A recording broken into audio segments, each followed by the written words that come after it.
And a warm welcome to everybody from the southwest of France. All over the world, we seem to be on these calls. It's Wednesday evening, so it must be the time for the network webinar.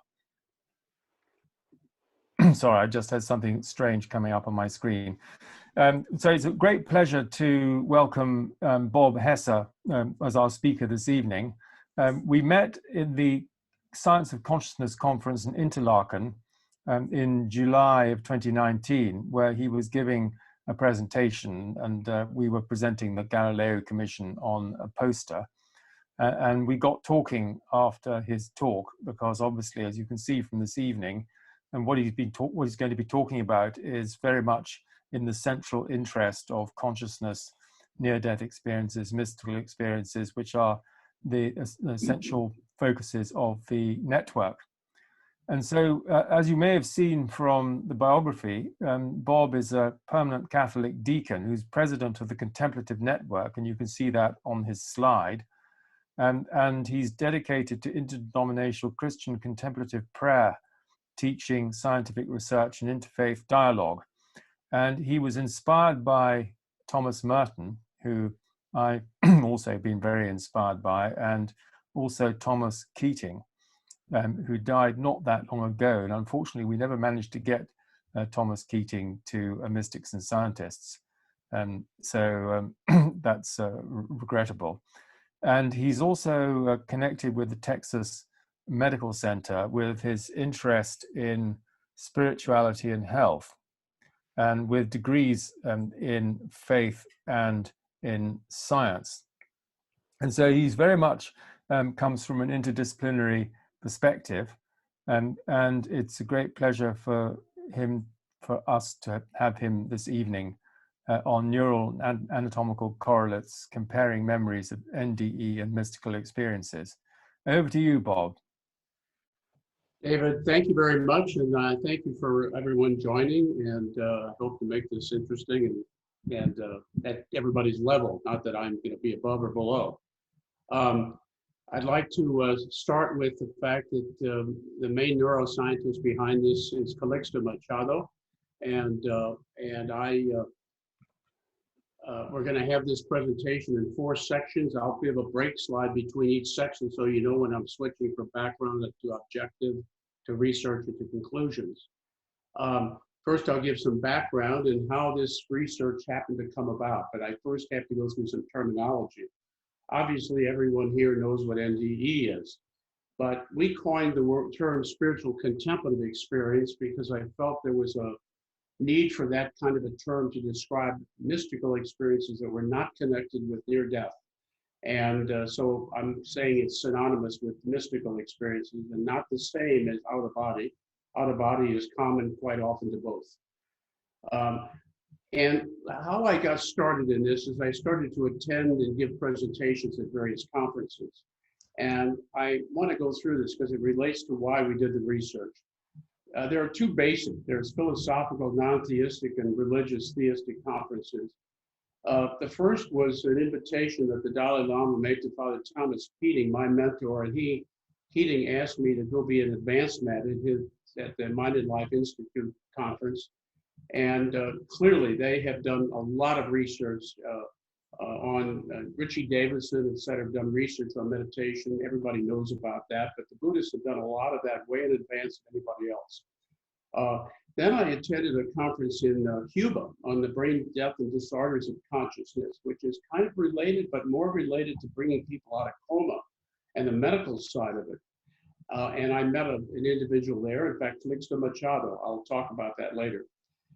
Then I was involved and gave presentations at the Conference on Medicine and Religion, which is Harvard University Chicago Institute for Spirituality and Health, which I was vice chairman of, and I'm still in the faculty of. And then the European Conference on Religion, Spirituality, and Health, which is basically the European version of the CMR. But what was interesting about these conferences is there was essentially no cross-fertilization between the conferences. Now, that was not necessarily true of the 2 religious conferences, but I was a bit stunned about that. And I kind of knew it because I was only running into myself. I didn't see many other people I recognized. Now, that last one, the religious one, really draws on research, medical research, and I would say the most important book on that subject has been the Handbook of Religion and Health, edited by Harold Koenig. And this is really a synopsis of all the research of various farms, okay? And it takes, the research in that area takes in 3 sections. It's basically, if you have a faith belief, a theistic faith belief, there's been a lot of medical research done on that. Not much on spirituality, because spirituality can't be quantified. So the research was done basically on interviewing people on their faith belief. And this particular research that is in the box showed an increase of well-being if you had a faith belief. Church attendance regularly led to a longer lifespan of as much as 7 years. And prayer practice and the effect on the brain of prayer. This particular research project to the right was one I was involved with the Baylor College of Medicine in Houston, and showed a link between less and depression. So this led me to want to look more at the prayer types and how much research had been done other than just the Buddhists and the Tibetan Buddhists, which they've done a lot. So, all faiths share 2 types of prayer: discursive, which is cataphatic in Greek, which is really guided meditation, and the other is contemplative, apophatic. And centering prayer is a prayer practice that I learned with Keating, Father Keating, who was my mentor. And because of that, I learned to teach it. And that quite often will open the vestibule to an experience of contemplative prayer or mystical prayer, or even a spiritual contemplative experience. What's interesting about the nomenclature is that meditation is really means, the etymology of the word means to engage the imagination. Contemplation is really focused prayer, like on a mantra. But the term meditation has been kind of bastardized to mean both of these, 1 and 2, but it's really not in the historical sense. Now, when I teach centering prayer, I wanted to tell you kind of very quickly how I do it so it relates to the research. We choose a sacred word or image as our intention to be with God.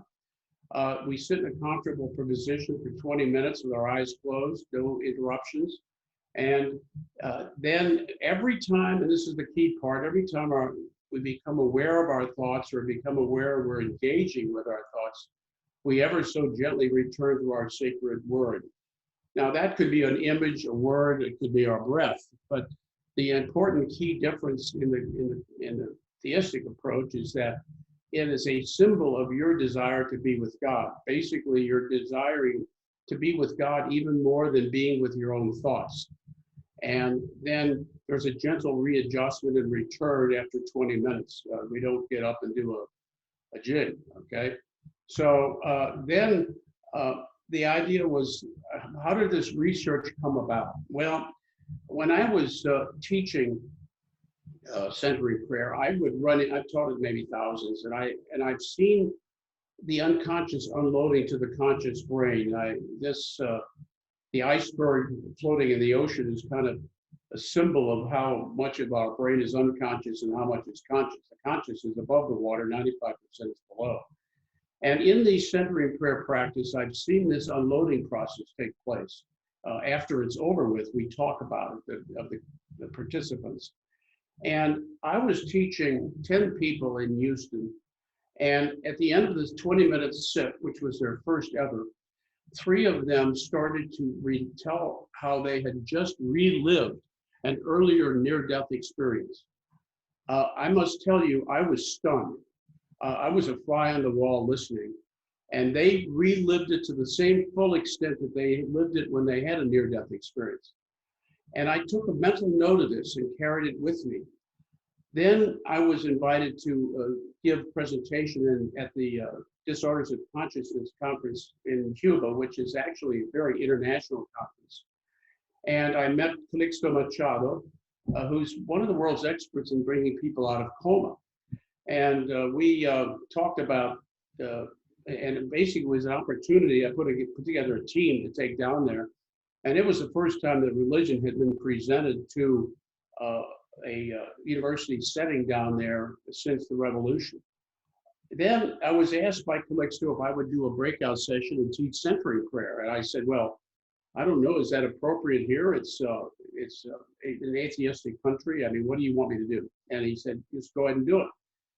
So I did, and his daughter gathered all of her neuroscience friends together, and they attended.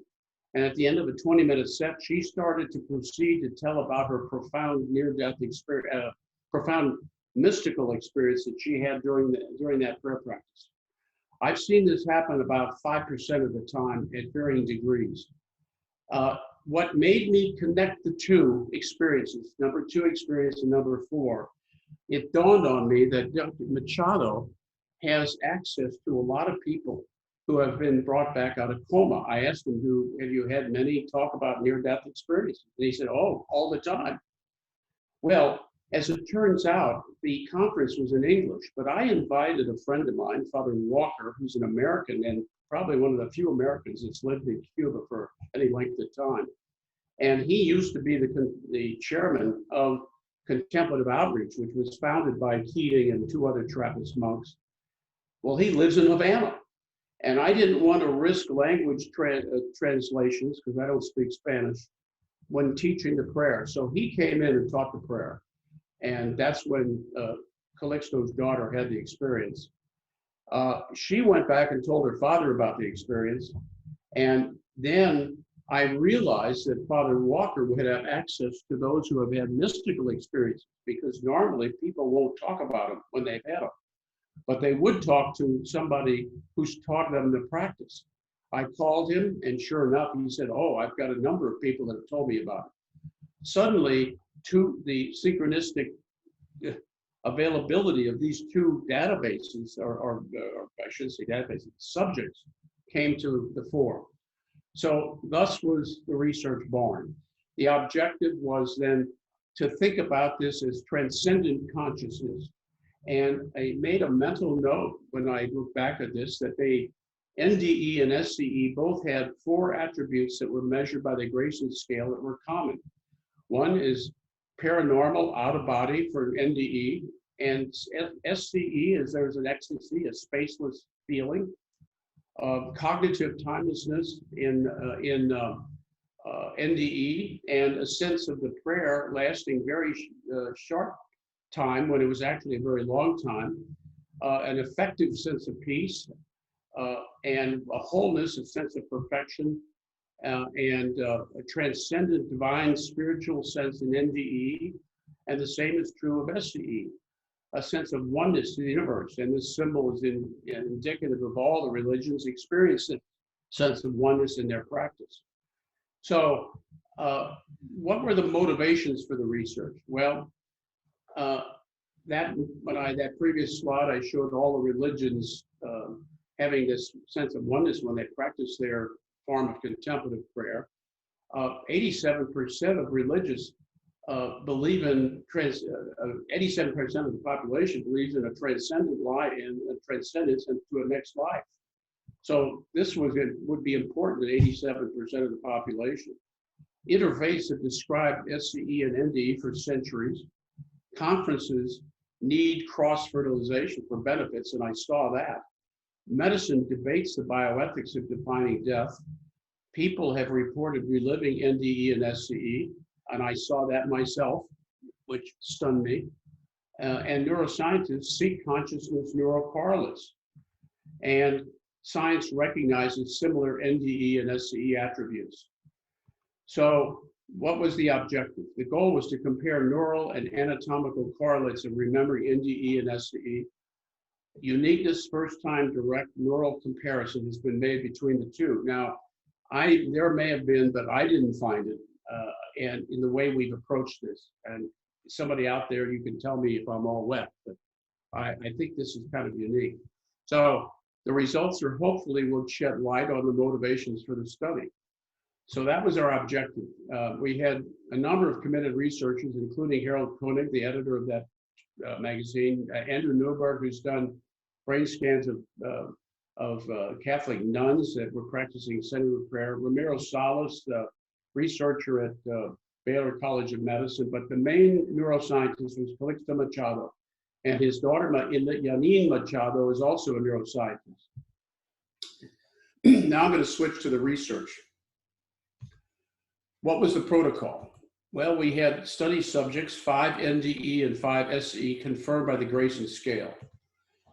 Did neurological exam, CAT scan, and MRI to eliminate subjects with brain damage. We went to a resting state to establish a baseline for evaluation. We did a guided meditation to standardize, it was in a standardized approach to facilitate the remembering process. So once we got to that remembering process and the guided meditation went into silence and let the person remember. And what was interesting is that the memory tests, both number 4 and number 5, we were talking about remembering. What I was not convinced about until Calixto Machado convinced me, because I'm not a neuroscientist, was, well, Calixto, you're not capturing this people when they actually had it. I mean, it's impossible to catch them. How are we going to do that? He says, all you got to do is get them to remember it. It's the basis of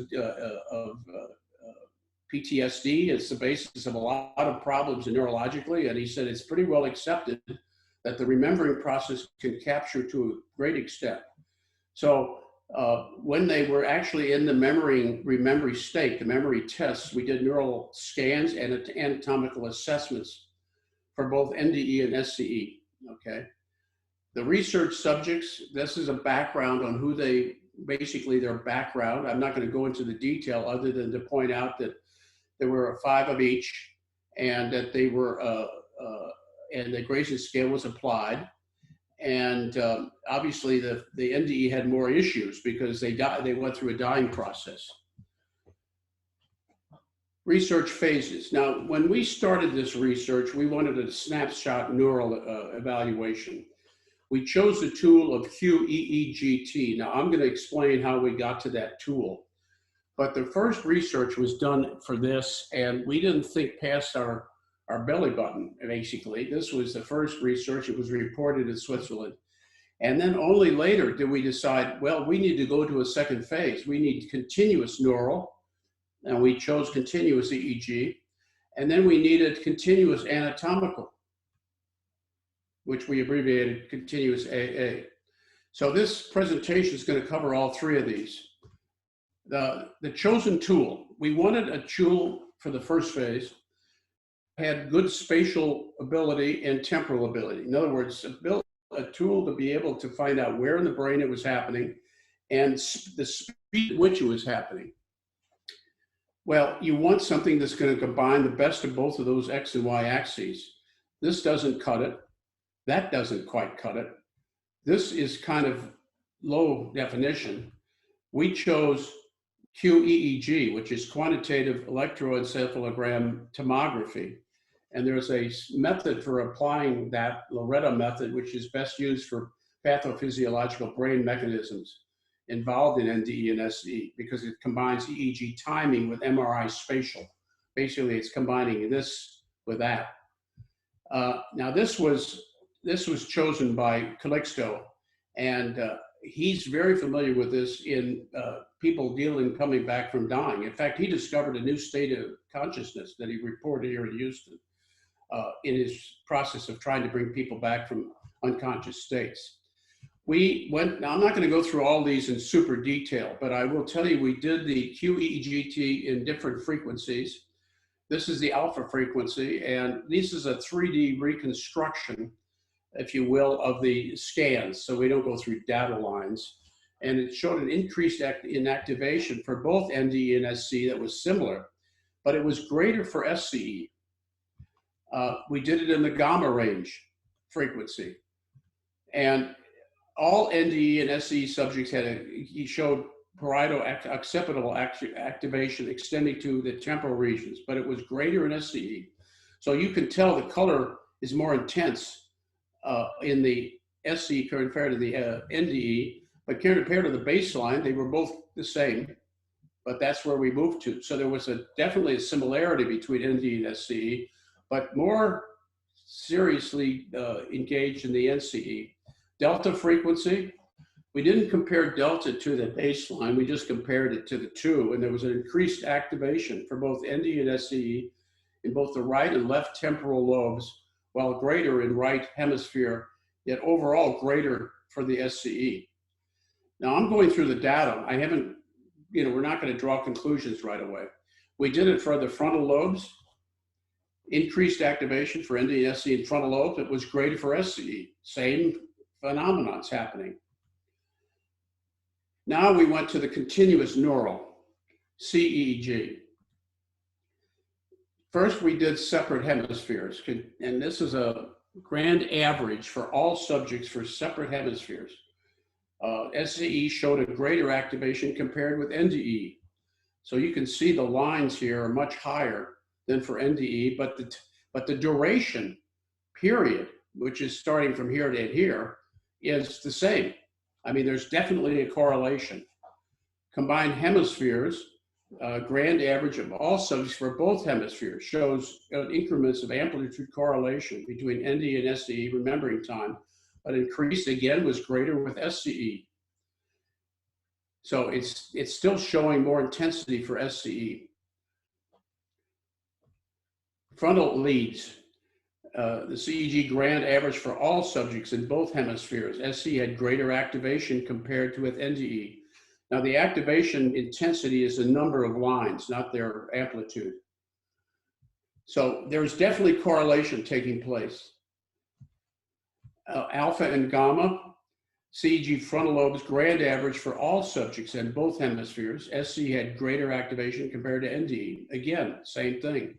And over the same duration. You can see there is nothing happening here until they remember, and then the remembering stops.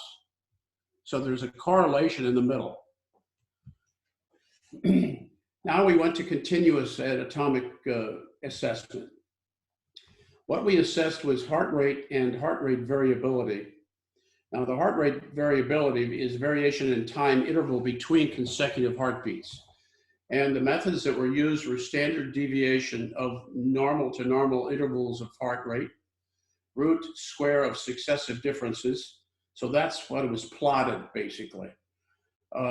Now, here's where it gets interesting. And there's a curve in this whole research that I didn't expect. And it's understandable, but I didn't expect it. SCE peaceful. Everybody reported, all the SCE patients reported and subjects reported a peaceful experience in their remembering process. And there was a significant decrease in heart rate and increase in heart rate variability measured by SDN and RMS-SD.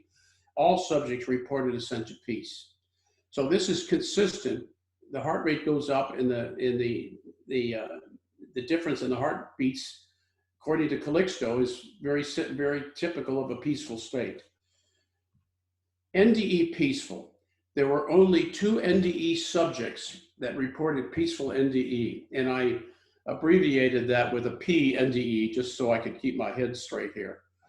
With significant decrease in heart rate and increase in heart rate variability. And this correlated very well with the SCE peaceful experience that people had. Now there's the NDE anxious heart rate. 3 of the 5 NDE subjects reported anxious NDE, and I say A NDE, with an increase in heart rate and decrease in heart rate variability. Their heart is pumping away. They're anxious. They're nervous in the remembering process. So we've been through the 3 phases of the research. And what are the conclusions? Well, the primary conclusions, and these are preliminary conclusions, okay? Because and I'll get into it why. There was a significant QEEGT and CEEG neurocorrelation across broad frequency ranges and Grayson scales between NDE and SCE. High correlation. Higher neural for SCE consistent with the fact the subject was not dying. So we attributed the higher ratings on the SCE to the fact that the patient was going through a pleasant experience all the way through. There was no dying process. the significant CAA emotional correlation between SCE and PDE was significant. The normal SCE and the pleasurable NDE was significant. There was no correlation between the anxious NDE and the SCE. This is consistent with the memory of more painful cause of dying. So, it's basically a struggle of what memory are they remembering exactly in NDE. And here's what was confusing. When we applied the Grayson scale at phase 1, we got correlation. Then when we saw this difference with the pleasant and an unpleasant NDE, we went back to the subjects, and they started to recognize that during that remembering period, even though they gave us different QEEG results and different CEEG results, the Grayson scale, one of them started to want to change it. And what was happening, we believe, is they had conflicting memories between painful dying and pain-free out of body. And this is actually reported in the literature that when you interview people that they've had a bad NDE experience, quite often see because they were at a pleasurable place. And from what I've read, it's very often a pleasurable place. And then when they're being asked to come back, they don't want to, and that makes them anxious because they went through a painful process to get there. So what were the limitations on this research? And these are the limitations. Even though Calixto convinced me otherwise, he admits and I admit that there's never a certainty that the event is the same as a remembering. The other criticism that's been leveled at this research is that the control state was remembering just a resting state. It wasn't remembering anything like peeling a banana, okay? And that's been a criticism. And the other is the obvious, and that's there aren't many subjects. That's why all of this research is preliminary.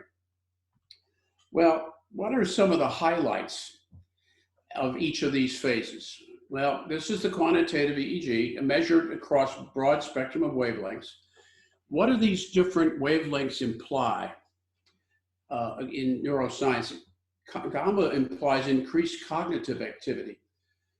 So there was a correlation between the two states, NDE and SCE, in a cognitive activity, alpha, greater concentration, delta indicative of an inhibited sensory perception of the body in favor of internally directed cognition, internal mentation. In other words, basically, in this wavelength, it's indicative of out-of-body experience, if you will. That would be not a surprise. And then the frontal lobe activations implied greater attentiveness and cognitive function. Now, I have to tell you, I've dealt with a lot of people who've died, and were dying, and quite often they will come and become much more cognitive toward the end. It's a strange thing to observe, and I've observed it in my dealings. And this kind of implies that. The CEEG measured amplitude increases in activation intensity, increases similar between NDE and SCE. The increases are greater in gamma, cognition, and alpha concentration. In other words, those wavelengths that are tied to cognition and concentration. Increases greater for SCE, which is not quite of a surprise. Greater activation for SCE with frontal lobes of both hemispheres, indicating greater attentiveness and an increment of cognitive function. So I hope you're getting a flavor for what we were running into here. The autonomic assessment measured by SDN and RMSD were the heart rates and heart rate variability. NDE subjects feeling peace had a significant decrement of heart rate and increment of heart rate variability. Well, those were only 2 subjects. All SCE subjects felt peace and had significant decrement of heart rate and increment of heart rate variability. NDE subjects feeling anxious had a significant increment of heart rate and decrement of heart rate variability. So that's what I said before. It's just kind of getting the highlights one more time. Now, I don't like to just stop at that. I like to kind of visualize out in the future. Where are we headed? What's going on here? Why are we interested in these transcendent states? Because I'm one of the 87% of the population, okay? And what are these transcendent events that we're talking about? Well, NDE, Moody described this first, as you know, in 1975, and Bruce Grayson's scale added to it. SCE was described by William James even earlier in the Varieties of Religious Experience. Those are transcendent events, in my view. That's where we're transcending between this world and the next. Is there another transcendent event? Singularity of the Big Bang is another transcendent event. Einstein's theories led to singularity attributes of the Big Bang. This is what I think is extremely fascinating. The attributes are similar for all three, and they shouldn't be a surprise, because if they're really transcendent events between this world and the next, they should be. Paranormal, out-of-body, spaceless, we covered those before. There is no dimension at the non-material singularity. Cognitive timelessness, timeless short prayer. Timeless, there's no light at the singularity. There's no time. Affective peace, wholeness, perfection.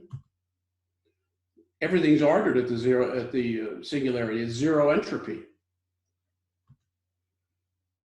There's a transcendent, divine, religious, transcendent feeling that NDE has given people. There's a oneness. Well, there are unified four forces. Now, Einstein only knew two at the time, but now four forces.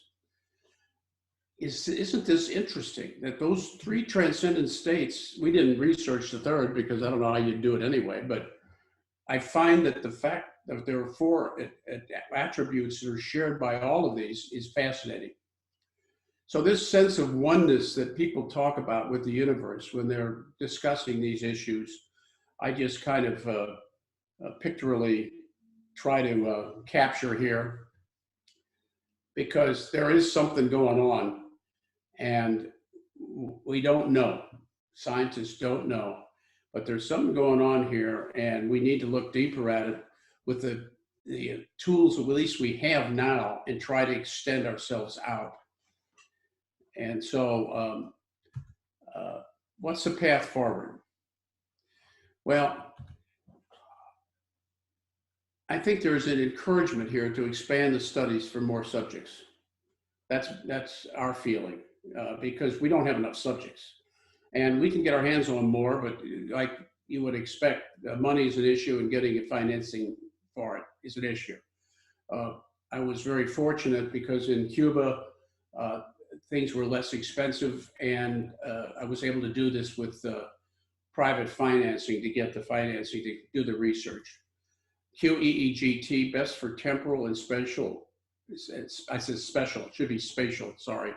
Resolution of complex states of consciousness.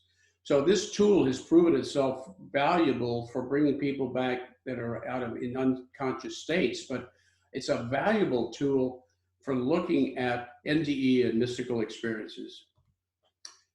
I think that the application of this research, the first thing that comes to my mind as a religious deacon is palliative care and ministry, to explore the use of century prayer to lessen the fear of dying and negative near-death experiences. I think if people were taught this practice, and I've seen it happen quite often, that they experience a sense of peace, if they were told and explained to them how the process of dying can lead to the same attributes, it would relieve a lot of their angst about dying. And I think this is a practical side of this that should be explored, and that could be the incentive for further research investment. We're interested in collaborative research, interdisciplinary cooperation for future studies, because obviously this is interdisciplinary. It's not one field completely. So I hope I didn't rush through this too fast, but I wanted to do my hour, so I did.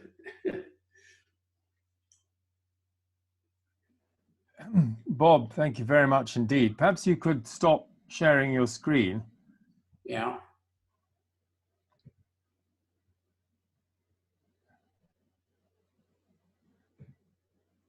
Now you've done very well indeed, in fact, because we're definitely ahead of time, so we could, Andrew, what do you think? We could possibly go into, I don't want to start questions until we've had the break, but we could in fact go into breakout rooms just for maybe 10 minutes and then have a break. Yes, we certainly can if you wish. I think that would be a good. I think that would be a good thing. Then we can just exchange some impressions on that, which will then feed into the questions, and then we can start with John and Angus when we get to the second half. Okay, good. So let me just set those up.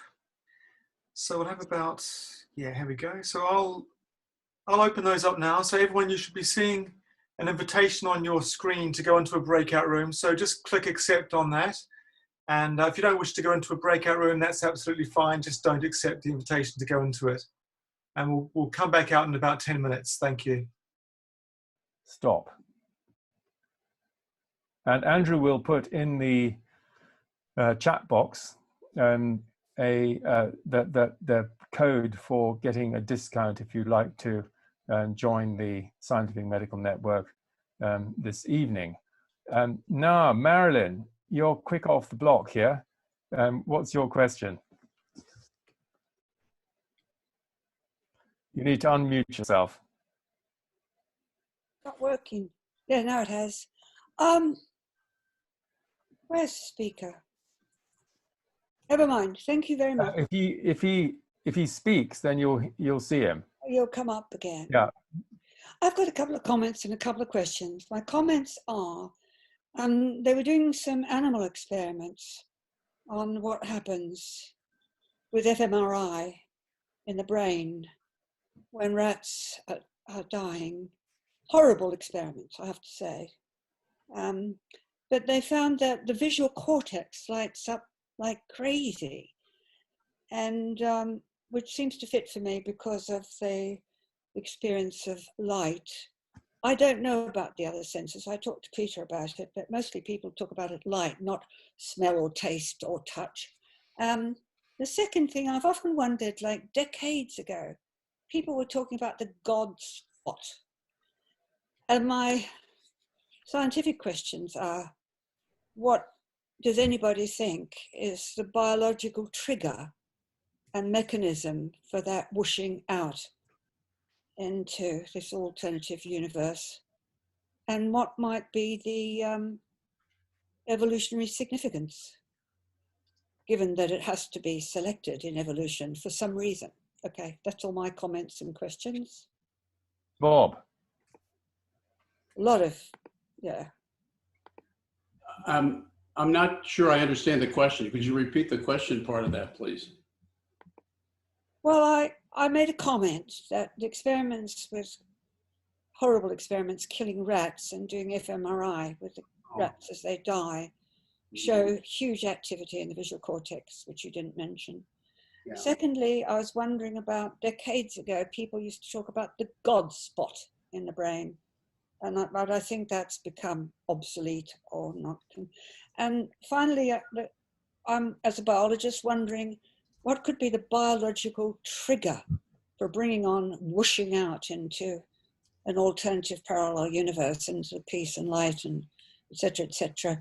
And what could be the evolutionary significance, supposing, as one might, that the NDE exists for a reason. It's selected in either by emergent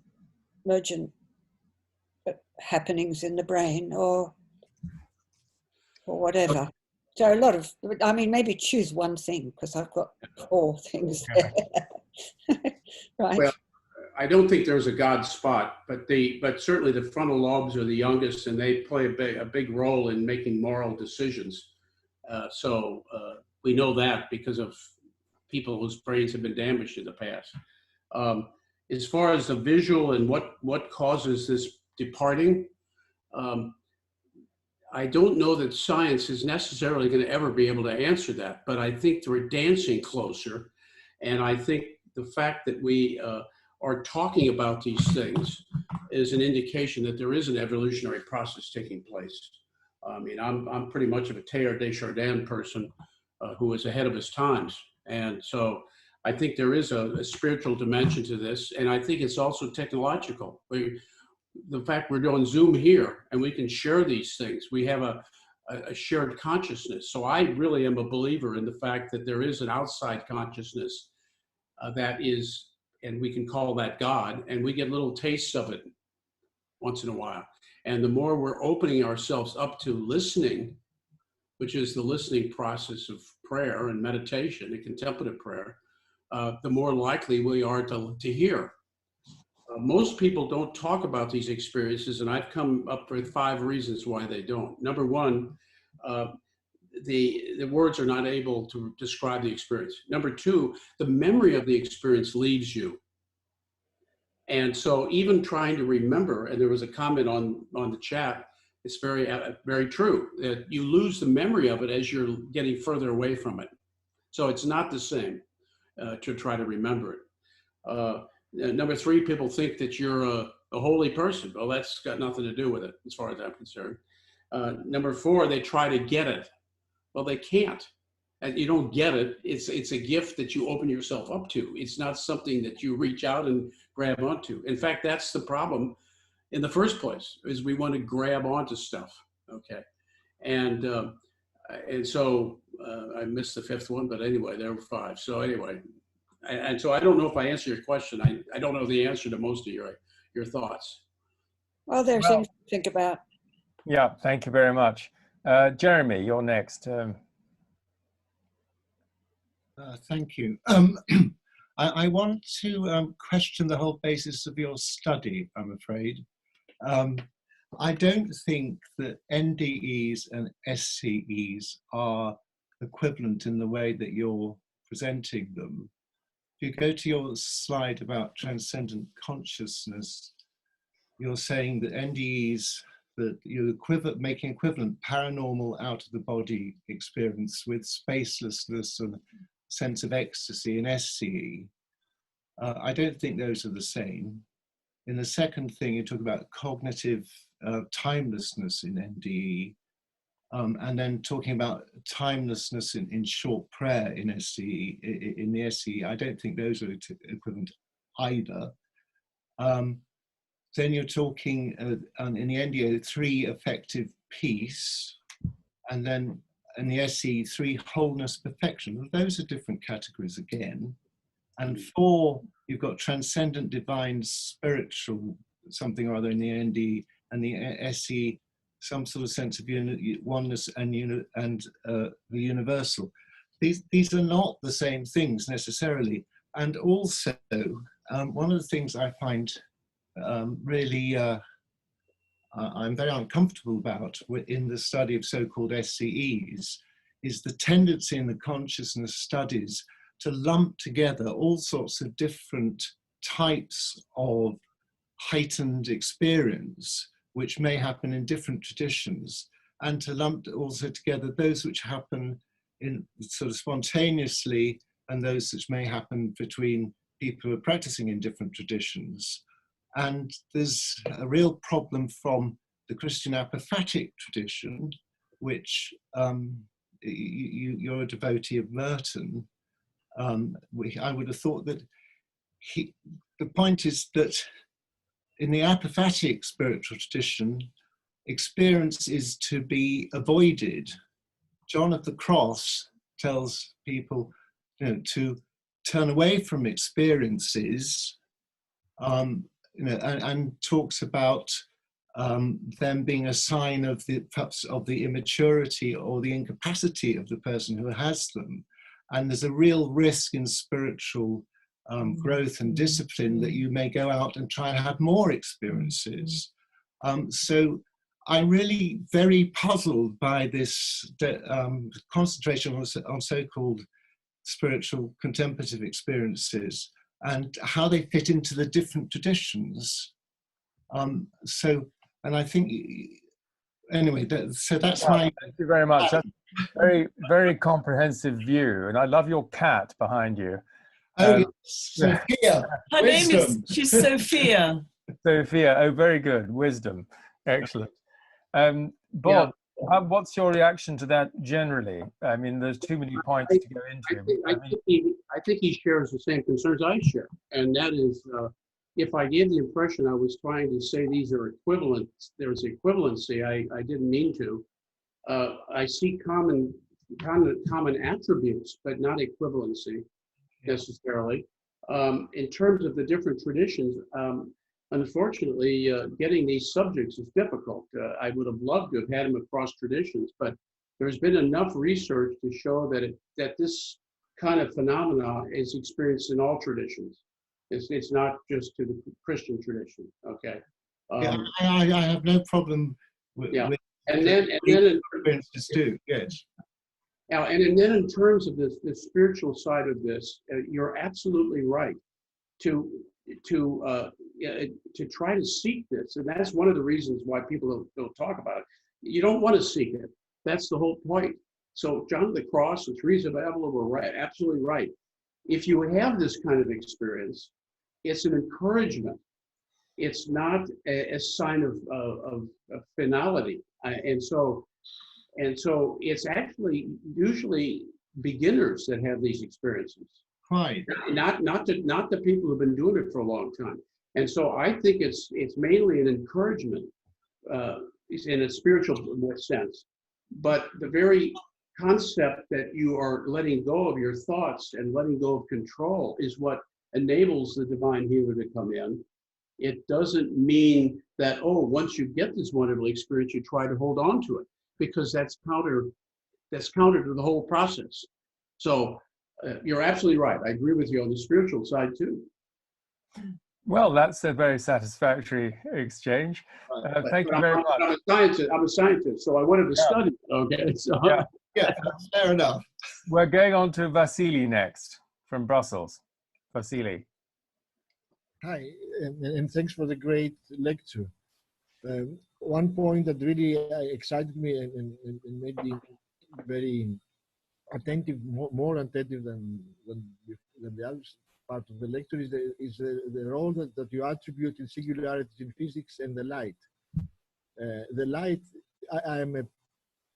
that's my professional bias since I am a physicist, but and coming from an Orthodox tradition, although I'm not at all Christian, I mean, not at all good Christian,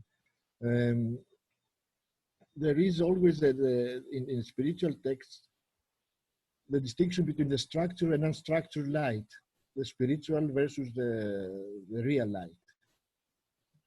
Now, and the descriptions of the unstructured light in Philokalia and St. Basil, it is described exactly like as if you read special relativity.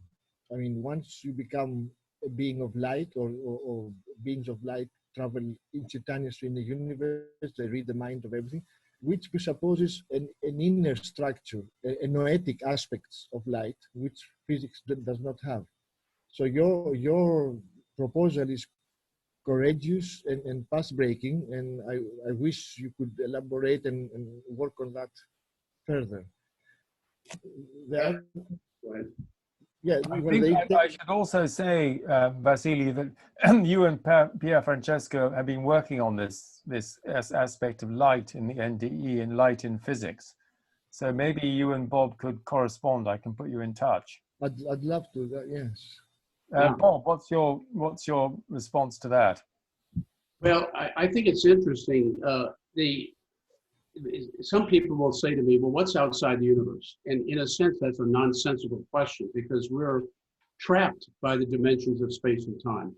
If we went one direction, we'd come back the other, we would experience no edge. Just like, they thought that the edge of the earth was you're gonna fall off of it. Well, then you walk around, you never find an edge. So we're trapped in those dimensions of space and time. And I read something about the logic that the famous scientist in the wheelchair at Cambridge, Hawking gave in his explanation for God doesn't exist. And I read his work and I thought, well, this is interesting. Let's see, what was his logic? And he said, well, at the singularity, there was no space and time, so God had no time to create the universe. Well, my attitude to that is it's like saying to the guy who made the first Volkswagen, did he force himself to have to live inside of it?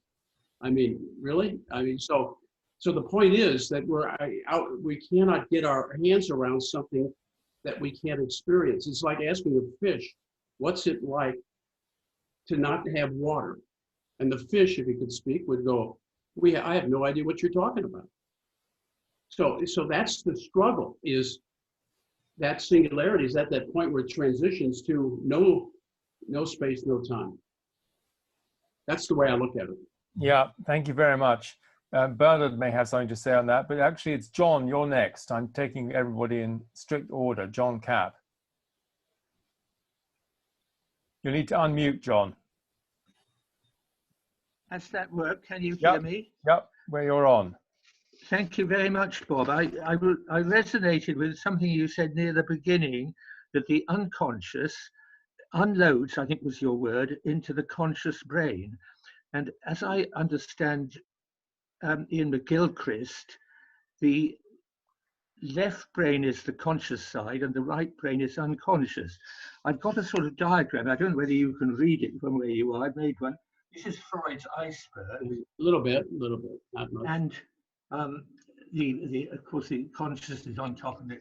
And I've turned it to 90 degrees to suggest, I hope this is on in other words, the left side is the conscious side and the right side is the unconscious. Would you agree that that is, that it basically is we download consciousness waves into particles in our right brains, which are then processed, go through the corpus callosum, which is the division between the right and left, and then becomes conscious in the left brain. Any comments?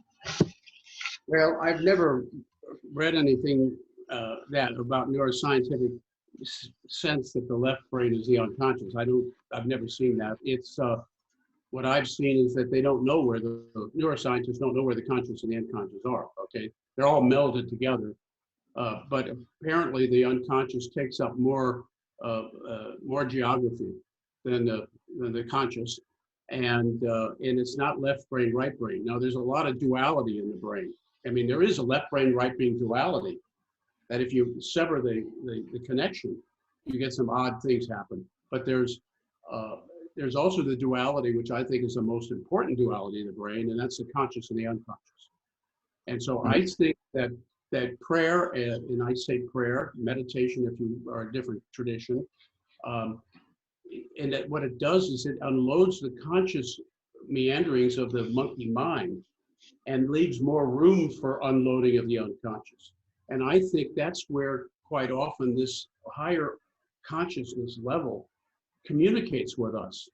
There are parts of the brain that are known now to get signals on a base 2 system, like a computer.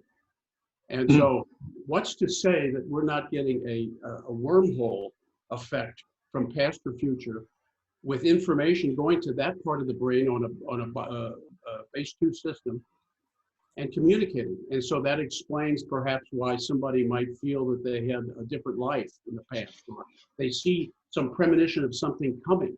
It's because the space-time continuum is folded on itself and you got a wormhole connected. So we have no idea what's going on. We're just getting a little taste of it. It's exciting, it really is. But I don't believe it's left-right brain issue. I think it's interstitial. Thank you very much. Okay, thank you. Bernard, Bernard is our president. You're next. Thank you. So, Bob, thank you very much. I was very interested in your talk. My ears particularly pricked up, though, towards the end when you started talking about the singularities, because I should say I am a cosmologist, so this is in my professional domain of interest.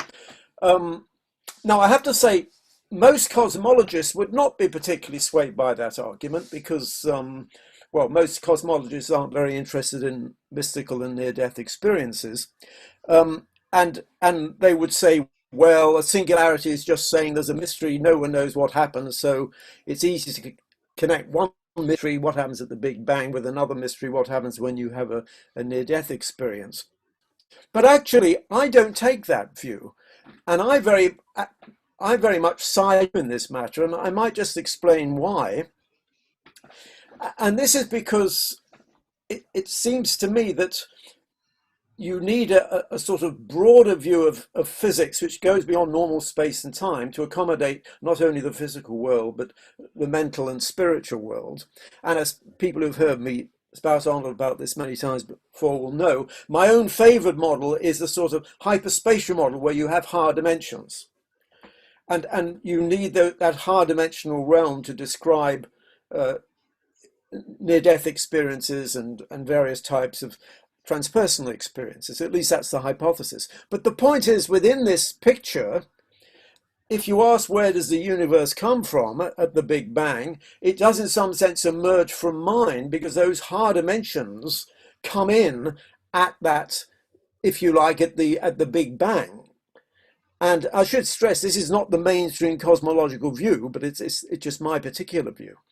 And so the idea that the higher realm of reality which you're encountering at the beginning of the universe is related to the higher dimensional realm encountered in mystical and near-death experiences, to me makes a lot of sense. And I have to say that I side with Hesse rather than Hawking in this, even though I'm a great admirer of Hawking, obviously.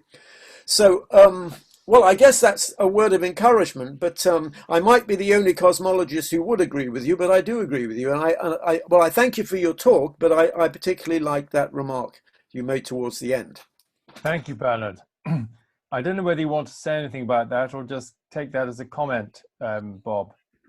I never question any compliments like that. Right. Okay. I agree. Excellent. And incidentally, Stephen Hawking was Bernard's PhD supervisor. Oh, really? Yeah. Well, I'm sorry I had to refer to him. No, that's fine. So Steve wouldn't be pleased to hear me saying I sided with Hesse rather than Hawking, but well, Stephen probably didn't hear the remark. Well, did you? Right. Well, that raises another issue. Angus, you're on next. Thanks very much, and thanks for a very interesting talk, Bob.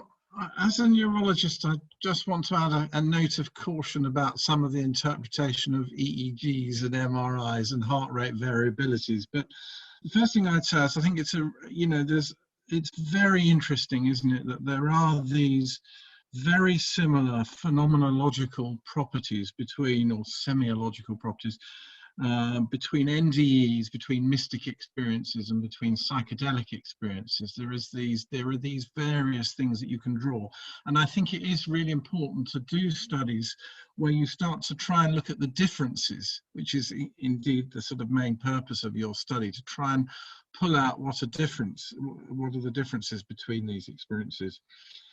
So that's the good. Now for the bad. So I think the first thing I'd say is it's not really at all surprising that your peaceful NDE experiences, are going to have different EEG and fMRI appearances to your anxious ones when you recall them. And I don't think it's any surprise that peaceful recall of peaceful transcendent experiences are going to be more similar to peaceful NDEs. It seems reasonably obvious to me, but to claim statistically significant differences when you've got n equals 5 in each group, I think is pushing the science a little bit too hard. And I think you need much larger numbers for a study like this. I think you probably need a tighter protocol as well. And I'm sure Andrew Newberg would agree with that. The other thing I would say is that there were no controls, as in controls who hadn't had any of these transcendent experiences. Because when you get controls to sort of remember peaceful times in their lives, they may have very similar EEG and fMRI and heart rate variability features. So I'm not sure we can read too much into the EEGs, although it was nice to see a few EEGs, a little bit of science. So what I suppose I'm saying is, it's a comment really rather than a question, is that we can certainly draw some conclusions about the differences in phenomenology, but I don't think we can draw any conclusions about differences in the EEG, the heart rate variabilities, or the fMRI. So that was just my comment. Thank you very much, Angus. Bob. I agree with you completely, because we didn't have enough subjects. Okay, number one. And maybe the word significant, I agree with you. That's probably too powerful of a word, but there's certainly, I think, enough encouragement to go deeper with more people. I think that's really the message. It's not that we have something that's hard and fast here. And as far as the control comment, that has been raised by others. One control issue was, well, you're not having the person think about something like peeling a banana, okay? They were just resting state. And we should have had them thinking about something innocuous. So that's a legitimate complaint. And so that was part of the limitations. What you're describing were those limitations. And like any arrogant scientist, I put those very small, but actually those are big limitations. Yeah, thank you very much. By the way, I'm sure people are aware there's some fascinating exchanges going on in the chat, but I'd like to keep taking live questions, and then if we run out of hands, which we don't seem to be doing at the moment, then we'll go to some of the written questions as well. So Sigmar, you're next, and I should say that Sigmar is up on our program in about a month. Sigmar, how lovely to see you. Yes, right. We'll talk about similar topic, even though with a different aspect. I came in a couple of minutes late, so I'm not sure whether Robert had its own near-death experience, but I became aware in that comparison of that research. I have a near-death, I had a near-death experience, and I also have mystical experiences. And what Angus just mentioned, I also had psychedelic experience. And they all three have a very different field experience. So, and the questionnaires that coming, they are true about timelessness, affective peace, transcendent oneness, but nevertheless, I felt never addressed when the topic of NDE was coming in here. And I remember Congress we had with Erwin Laszlo, where I also presented with Pim van Lommel and Raymond Moody and so on. And Raymond talked to me that he was trying to invent a nonsense language for after near-death experiences, so that because as soon we come to the rational mind, we fade out of that experience.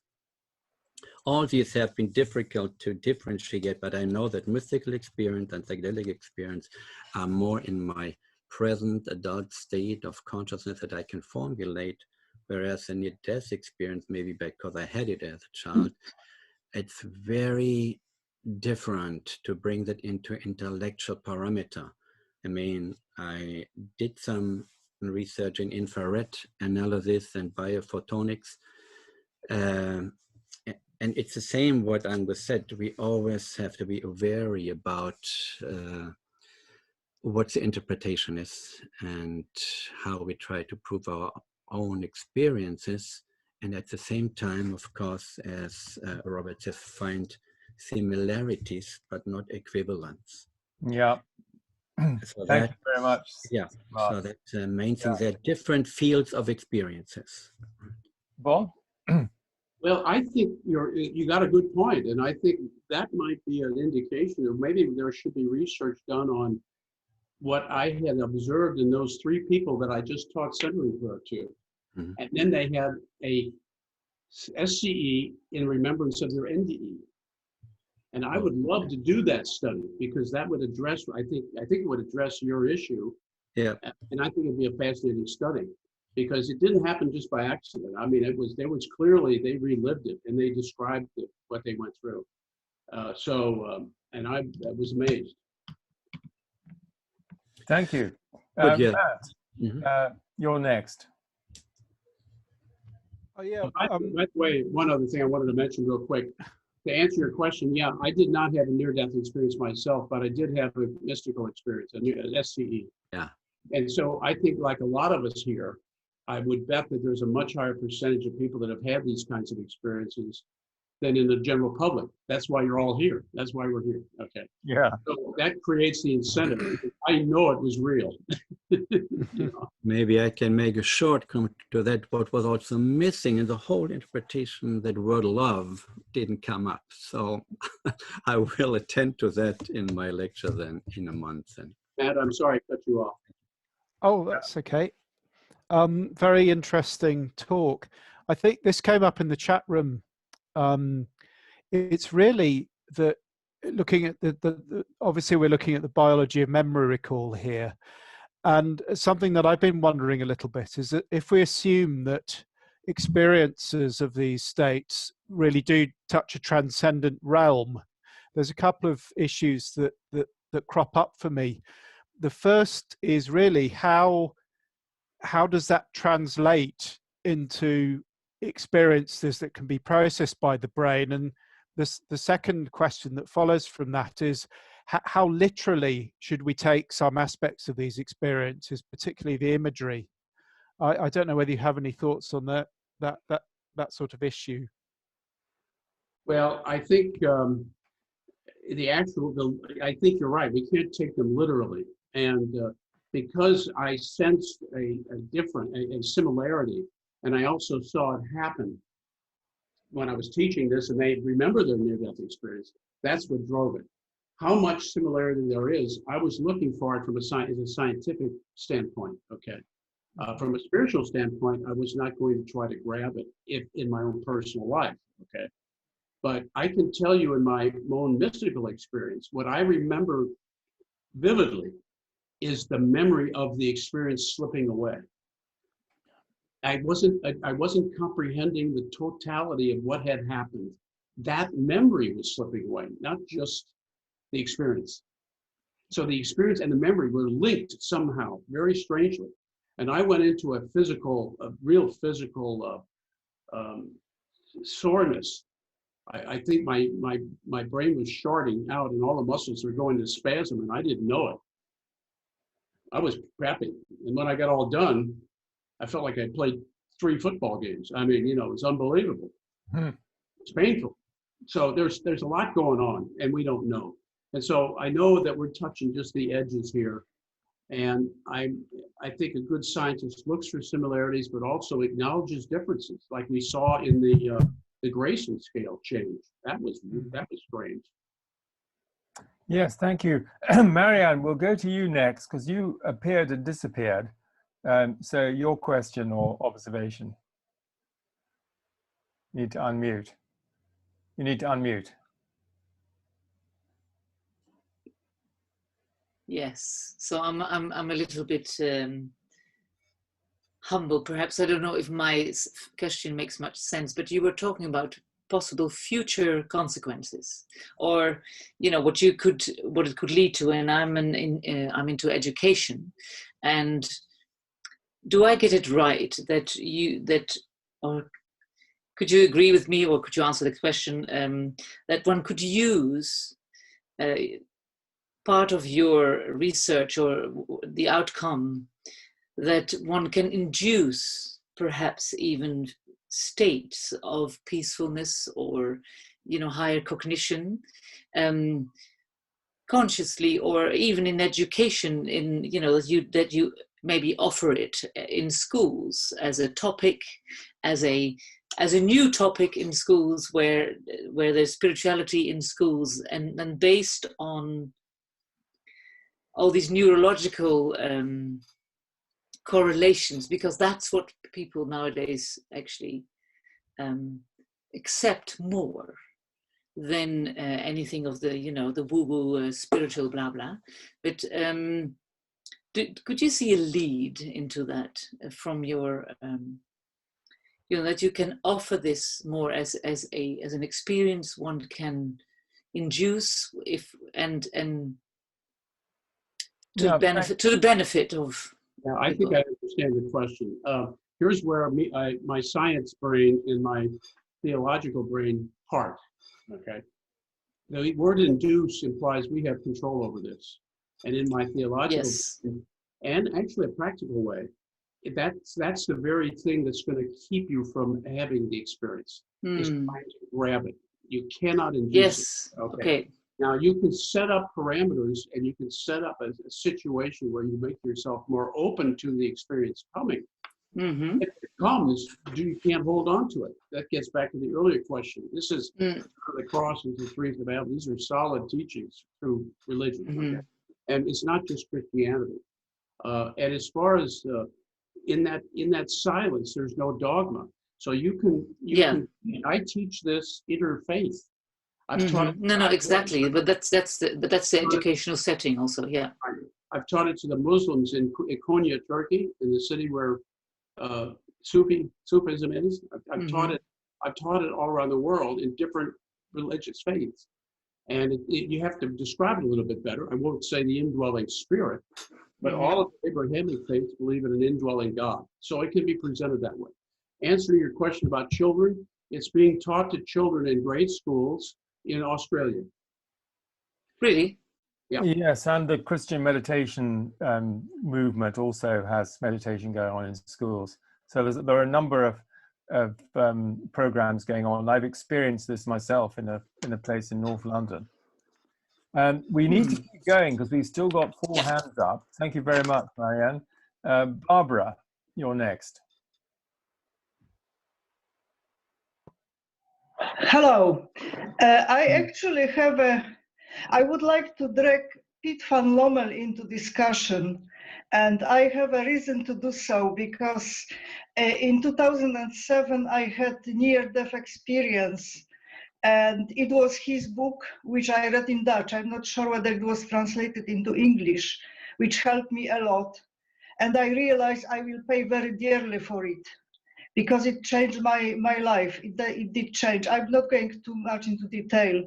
So I would like Pete to tell us about his research and what he found, because I think you must have looked at 10,000 patients, something like that. Over to you. Also, Barbara, do think coming along tomorrow night, because that's the sort of topic that we are, sorry, on Friday night to the members. I can't Friday night because I do meditation for a college. I can only come after 7. Well, no, that's after 7 is perfect. Okay. Yeah. And one more short comment. I also had Zen experiences, and not all of them were accepted by my teachers as real one. The ultimate experience is such one that you can't talk about it, not that you don't want to, but you simply can't. And some that people can talk, we consider makyo or hallucinations. And I think something which people experience, near-death experience, like seeing angels or grandparents, can be considered at the same level. But sorry, I finished, and I come tomorrow. Okay. Maybe you'd like to make a brief observation on that. And Peter Fenwick's actually up next, and so we can hear from him directly. No, I don't have any comment. Peter.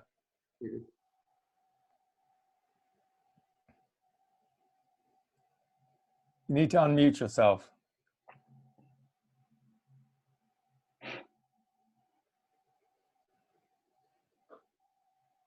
You're on. Yeah, done it.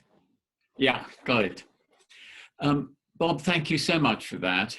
And I am very supportive of a lot of the comments that have made, but also very supportive of your work, because it has to begin somewhere. And as you said, pointed out yourself, the sample size is very small. You talked about near-death experiences, but they aren't holistic things. What I'd like to know is what sort of near-death experiences they were. They're quite you can have near-death experiences from a fear-death experience. Is obviously something which is quite different. You can have a transcendent experiences which goes into the same phenomena as near-death experiences, and they are quite different. And one of the reasons why we did all our work on cardiac arrests, because that was the only one where we felt that we knew, in fact, what the brain states were at the time of the experience. And so there was some equivalence in the others who don't. So that's my first point, my first set of points. But I want to now go on to the much more positive side. And I think this is very exciting, because we're coming now down to what death actually is and the fine-grained nature of death. Because what has become apparent is that, in fact, death is not a contraction and a writing out, it is an expansion of consciousness. And it looks as if many near-death people, many dying people become non-dual. In other words, their egoic structures are destroyed by the dying process and they become non-dual. And then they have very similar mystical experiences which you were describing. And I think that to be able to get these two forms of experience together is very good. Can we say more than that? Yes, I think we can, because you talked about fear-death experiences. You talked about negative near-death experiences. And you talked about the living, rather the leaving of this nice heavenly realm and coming back into life again as being difficult. In fact, in the experiences we've had where people have gone into this alternate reality, which is love and light, and then come back again, they don't actually mind it. You wouldn't expect to get a strong negative memory for this. So in some ways, the leaving of the love and the light isn't quite as traumatic, but it may be because the dying people know they're going there anyway. And indeed, there seems to be a lot of guidance at that time, with spiritual beings talking to them and dead relatives talking to them and saying that they'll be there to carry them through it. So congratulations on a very nice early study. A lot of flaws in it, but some very nice things coming out of it. So have I got a question? Yes. The question is, what were your near-death experiences? Were they all the same? Were they different? That's a good question. Yeah, thank you, Peter. Bob? There are two ways of looking at their experience. One was the Grayson scale to show that they had these same attributes, and so they shared that. In one case, that subject changed his mind and came full circle and changed his mind on the Grayson scale he took in the beginning. So the only way we can figure this, and there is no way of knowing, but it's explainable by this transition through a door and you're getting on a better side. Who knows? Who knows? Then as far as the types of death they went through, that on that table, most of them were cardiac arrests, but the table gave other reasons why they were dying. So the medical record of them and what they died of is there, but it doesn't help us with what the actual transition was. We don't know. The only reason that the only conclusion I can draw from it at this stage is that because there is some commonality with pleasant experiences, why not use this to teach not just students in school, but in palliative care? To me, that's where the first application should be. Teach them centering prayer, teach them that's not just centering prayer, but if you could teach them Kabbalah, you can teach them Sufism, but they all are doing the same thing because it's all in that silence. There's no dogma. So it's pretty easy to pull off. It really can do it. I don't know if I answered the question, but in fact, this very point came up in our breakout room with Peter. The idea that of teaching centering prayer and of spiritual practices that can help people in hospices. Right, we're now on to Una, or is it Ivan? Yes, thank you, David. Rob, I wanted to ask you whether you have delved into thanatology, which is the study and practice of assisting people who are dying into some sort of transcendent state, accompanied by music, almost analogous to light, but in sound, and where musical instruments, especially the harp, seem to play a particular interesting part. And I wonder if you have had any experience of this or been in contact with people who are doing this during this process of death or dying. No, I haven't. The answer, simple answer is no, I haven't. But I'm not surprised, because the vestibule for contemplative prayer, which in the Christian tradition dates back to the 4th century, was with chant. You know, the melodic, simple one note, and it puts you in a resting state. And the beat of the music, about 80 beats per minute, is about the same as the beat of the heart in a resting state. So it shouldn't be a surprise that music can synchronize us into a settled state in preparation as a vestibule to the prayer. So that's been historically known in religion. But so I'm not surprised at what you say, but I'm not familiar with the research. Yes, thank you, Bob. In fact, I've just put a couple of things into the chat with Therese Schroeder-Schieker and her chaliceurepose.org. This is exactly what you're talking about. It's accompanying the dying with music. And her tradition goes back to Cluny and monks using these tones and music to help their brothers leave the body. And there were certain rhythms and tones that helped this. That's what they found kind of empirically. So you can all look that one up, and you can also listen to Therese on YouTube, in concert, because she's a concert harpist as well as accompanying the dying. Thank you very much, Ivan. And I'm sorry, I use a Tibetan singing bowl, and I've clocked it at 80 beats per minute. So it's a nice, easy way of going in. That's why we use a bowl. Go ahead. Sorry. Okay, thank you very much indeed. Sylvia. Yeah, I'm not brilliantly scientific, although I do struggle to read it and understand it because I find it fascinating. But my experience is much more to do with the transcendent experience. I've had a few kind of fleeting ones that you've talked about, the ones that you can't grab hold of. Then I had one that lasted 4.5 months without any let up at all. I was completely in what I describe as the abyss for 4.5 months. I was fully conscious, fully functioning, but there was just no sense of ego, no sense of self, no sense of anything other than a complete connectedness. And if I switched my mind off from the outside world, I just felt like I was floating in this huge lagoon of molecules of consciousness. And it was infinite. There was no, and it was perfectly comfortable. It was perfect temperature. It was golden light everywhere, or a sense of golden light everywhere. And it was an astonishing thing. And it lasted for about 4.5 months. It was, and then something happened and broke it through. But ever since, this is years ago now, but ever since then, it just comes back on me. It's just, I suddenly find I'm walking up the street and suddenly I'm flipped right out of my body and I don't have any connection to anything and nothing matters. I mean, it has dramatically transformed my life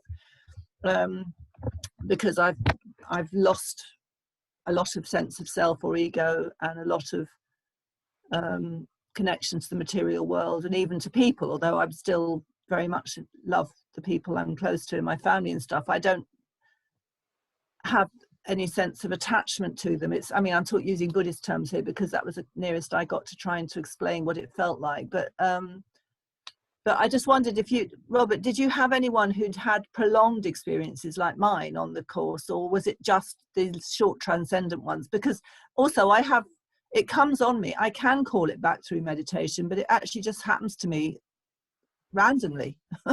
It's peculiar. Now, is it pleasurable? Yeah, I love it. Yeah, okay. It's not unusual to have these spontaneous SCEs. The only reason I was talking about centering prayer is it gives us a vehicle to try to know where these people are. Finding people like you is much more difficult. So you're getting a subject for research like you is much more difficult. I know an individual that has this come on a couple times, 3 times a week. And so I made arrangements when this COVID thing's over is to get him, to put him in part of a study. That's what I want to do. And so I would like to get people like him and like you who have these things spontaneously and study them and compare them to a base case of somebody that doesn't have these. Because I believe that it's the same type of experience as a mystical experience that comes on as a result of prayer or meditation, but it's spontaneous. And why they have it, I have no idea. I look at it as gift, as a religious person, but I also look at it as a scientist. I believe God is inside of that. I can understand God more by studying the science of it. I look for God everywhere, you know. Yeah. And I think people on the call, if you're not familiar with the work of Jeffrey Martin, I think you'll find this very interesting. Peter put me onto this, and you'll see there's a review of his book in the current issue, and he describes various what he calls locations beyond on a spectrum of consciousness, and where you can move between them, but you have a different sense of ego, different sense of feelings depending on where you are. I'm going to take this last question, which is a detailed one from the chat here from Paul. It seems to me that the big challenge for this kind of study is the difference between a deep mystical experience and memories of that experience, which are likely to be a poor reflection of the experience itself. Mystical experiences are of a different order, barely captured by memories, which you said yourself, in fact. You acknowledge this potential problem, but how to get round it? I wonder how your results compare with the psychedelic brain scanning research, which utilizes the experiences themselves. How about that, Bob? Now, psychedelic, you mean drugs? Is that what you're talking about? Yes, no, but I think the point, the more important point is the difference between the experience and the memory of it. Oh, yeah. Well, let me tell you how this research was born. Suddenly, I made the connection. So I go to Calixto Machado, and I said, You've got people that told you about near-death experiences? He says, yeah. I said, and you've got brain scans with one of those people? And he said, well, I don't know that those scans were at the moment they were having their near-death experience. I said to him, well, it doesn't matter. Look for the patterns. Maybe there's a pattern there. Then he launched into this memory issue. And I honestly, not being a neuroscientist, didn't believe him. But he kept insisting, yeah, it's not going to duplicate it, but it's pretty darn close. It's the basis of PTSD. Suddenly the brain goes back in time and has that experience again. And in the case of PTSD, I taught it to 10 people. One guy, I'm on to 3 months later, out the breakout room, we talked about it. I said, how's it going? He said, well, not too good. I said, what happened? He said, well, during the prayer, I realized what really happened to me in Vietnam. I said, well, what did you do? He said, I ever so gently let it go and return to God. That's the unloading of the unconscious. I told that to the head of the psychiatric department at Baylor. He's now at the Menninger Clinic here in Houston. We got the largest medical center in the world here. His eyes popped out. He said, we don't know how to treat PTSD. We've got floors of patients at the VA hospital. So there's another application. And I had put a research program together for a guy at the VA, but he got shipped off. And so I've got the project ready, but I don't have the access. I'm sorry if I blow the end. No, well, thank you very much, Bob. Well, I can tell from, we have almost a record number of questions this evening. Some evenings we don't have many questions at all. And so your talk has stimulated a lot of thought. And what I've been struck by as well is the quality of what's been going on in the chat, which you won't have been able to to cover yourself. But we will send you that, Okay. so that you will see the sort of things that people were talking about, and also giving references to one or two papers, and everybody commenting on each other. So thank you very much, everybody, for entering into the spirit of this, and the process of exchange between us who are on the call, not just with Bob. And so, as I say, I'd like to thank you very much, Bob. Still the middle of the day for you there, for spending this time with us and for your comprehensive answers to questions. And I think everybody will be very interested to see how this research develops, because as you said yourself, it's in an early stage. It gives a few pointers, and there's an awful lot more that could be developed out of it. And those of you who would like to be in direct touch with Bob, we'll be sending out the PowerPoint and the recording in 2 or 3 days. So you'll get a chance to have a look at that.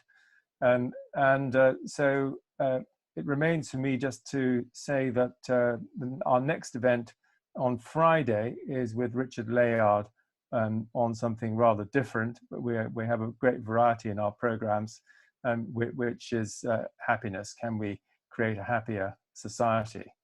Bob, yes. One last thing. On the slides, there's a email address for Calixto Machado. He's a good friend of mine. He's a wonderful person. He's a neuroscientist, and you can email him, and there's good communication with Cuba.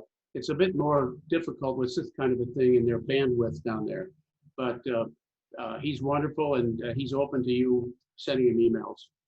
Well, we'll maybe get him to join you, or get him to do a session at some point. Yeah, he might be after the COVID. Right? Yeah, thanks so much, Bob, and thank you very much, Andrew, for hosting us this evening, and to everybody for their questions and comments. And we'll do our usual practice where we unmute everybody so that we can say goodbye and look forward to seeing each other very soon. So goodbye from me, and thank you so much for coming. And thank you very much again. Bye. Bye. Bye. Thanks very much. Thank you very much. Thank you. Thank you. Bedankt. Dankjewel. Bye bye. Ciao, ciao. Leuk. Mooi. Ja.